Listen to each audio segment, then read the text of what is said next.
সন্ধ্যাবেলায় বিগত এক দশকের বেশি সময় ধরে বাঙালির ড্রয়িং রুমে রাজ করছে জি বাংলার জনপ্রিয় শো দিদি নাম্বার ওয়ান। যবে থেকে দিদি নাম্বার ওয়ান জনপ্রিয় হয়েছে তবে থেকে এই শোয়ের প্রধান কাণ্ডারি হয়ে থেকেছেন অভিনেত্রী রচনা ব্যানার্জি। সঞ্চালিকা হিসেবে তার ধারে কাছেও নেই জনপ্রিয় তারকারা। কিন্তু ফেব্রুয়ারি মাসের মাঝামাঝি করে রচনার পরিবর্তে এই মঞ্চে শ্বেতা ভট্টাচার্যকে দেখা যেতে আরম্ভ করে।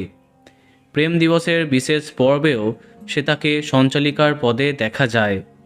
তাহলে কি এবার পাকাপাকিভাবে রচনার জায়গা নিচ্ছেন শ্বেতা ভট্টাচার্য? সামাজিক মাধ্যমে সেই জল্পনা চলছে।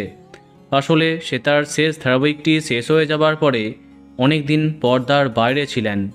একদিকে রণজয়ের নতুন মেগার গুঞ্জন, অন্যদিকে সঞ্চালিকা হিসেবে তার কামব্যাক দেখে অনেকের মনেই সেই প্রশ্ন ছিল।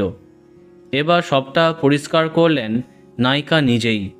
abp.com-এ শ্বেতা জানান, এই বদল একেবারেই সাময়িক। আসলে বিশেষ কারণে 3-4 দিনের জন্য শহরের বাইরে ছিলেন রচনা ব্যানার্জি। সেই কয়েকটা দিনের জন্য শো এগিয়ে নিয়ে যাবার গুরু দায়িত্ব এসে পড়ে আমার কাঁধে।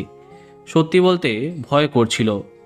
রচনাদি যে অভিজ্ঞতা আর দক্ষতায় এই অনুষ্ঠানটা বছরের পর বছর টেনে নিয়ে গেছেন, সেই ক্ষমতা আমার নেই। হঠাৎ করেই প্রস্তাবটা আসে, তাই নিজেকে পরীক্ষা করতেই রাজি হয়ে গেলাম। তো বন্ধুরা, এ বিষয়ে তোমার কি মন্তব্য কমেন্টে জানাতে পারো। আর এই রকমই আরও অনেক ভিডিও পেতে সাবস্ক্রাইব কারেন্ট বস। ধন্যবাদ।